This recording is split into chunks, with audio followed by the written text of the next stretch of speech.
Welcome back to the Coffee Talk series. Please like, share, and subscribe to my channel. And don't forget to hit that bell so that you are notified of all my upcoming videos. Today's video is the pretty girl privilege effect. Now let's drink this coffee. The pretty girl privilege effect. Do pretty girls have it easier? There is a psychosocial phenomenon that being more attractive gets you more opportunities in life. This is something that the world calls the halo effect, and what I call, in females, the pretty girl privilege effect.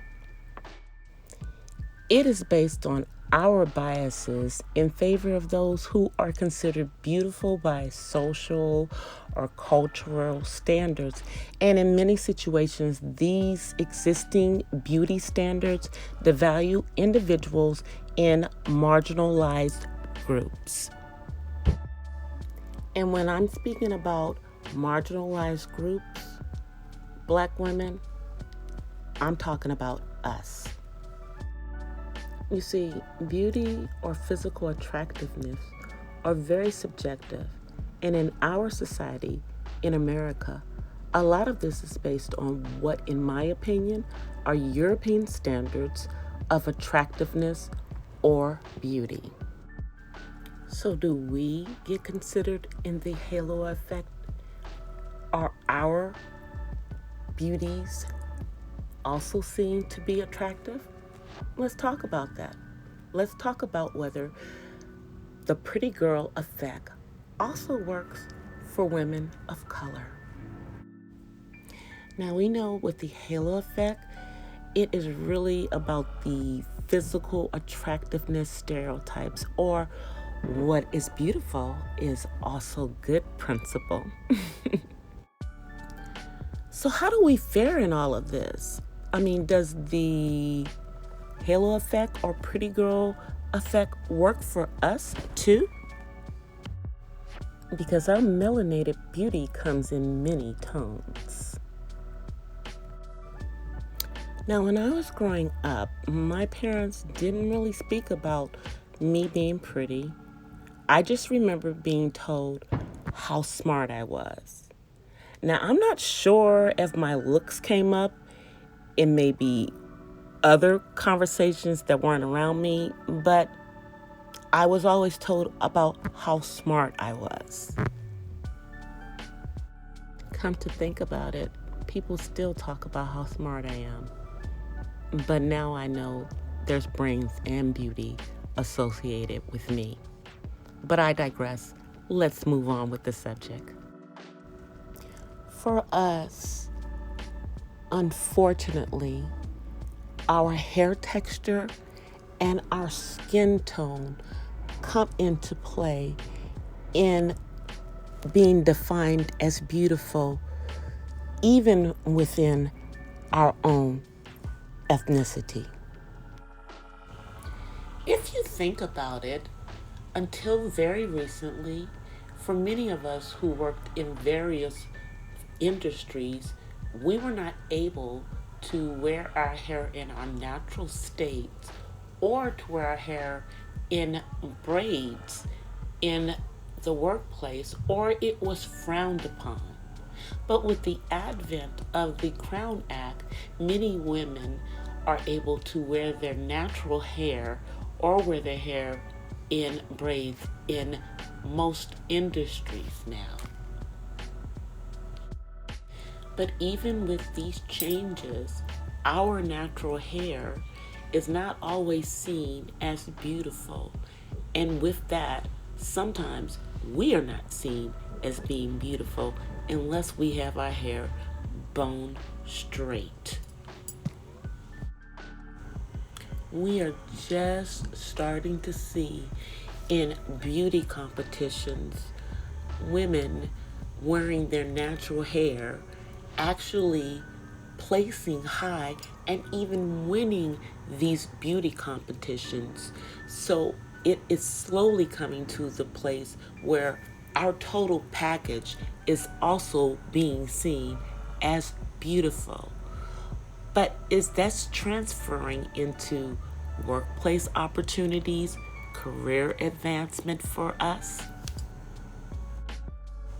I think slowly we are starting to see women of color of all shades and with all hair textures being presented, moving up the corporate ladder in all types of fields. But it's taken a while for us to get to this point.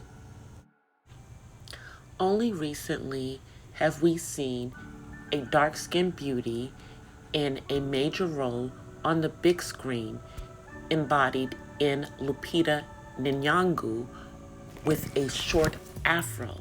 The last time we saw that type of image in a major role on the big screen was back in the 1970s with actress the late Cicely Tyson.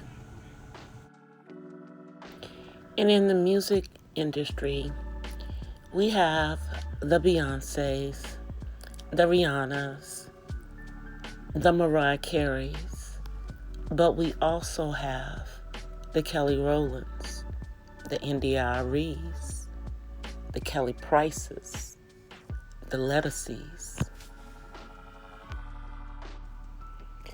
In the 70s, you did start to see gradually pushing Black beauty into the modeling world.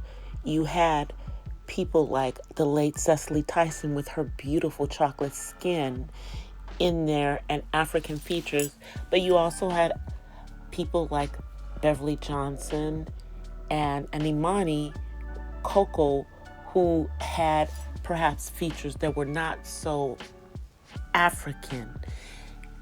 And as you keep looking through the modeling world, it's probably not until recently that you're seeing models with African features that are considered a beauty, such as Alec Weck. There are other contributors to the pretty girl effect or the halo effect, and they're not just having a pretty face. It's a total package, which means hair, face, the way you carry yourself, and even body type. Although some of us may have lean, mean, model-like or dancer-like bodies, most of us do not have that type of body type as Black women. Many of us are very curvy and have thicker figures. Even model Tyra Banks had to be airbrushed in order for her to look similar to the sizes of other models of other ethnicities. So our beauty also has a different type of body as well. And isn't it ironic that many women are paying thousands of dollars to get bodies that look like the curvy bodies that many Black women are born with? I mean, the irony of it, that they are trying to achieve bodies that look like ours, which means what we have is beautiful, it's attractive, it's desirable. There was a time when thin is in, was the way, but most Black women are not built like that. And the irony of people paying to have their bodies look like ours only proves the fact that although we may have thought what we had or been led to believe what we had was not a beautiful package, society is starting to show that it is.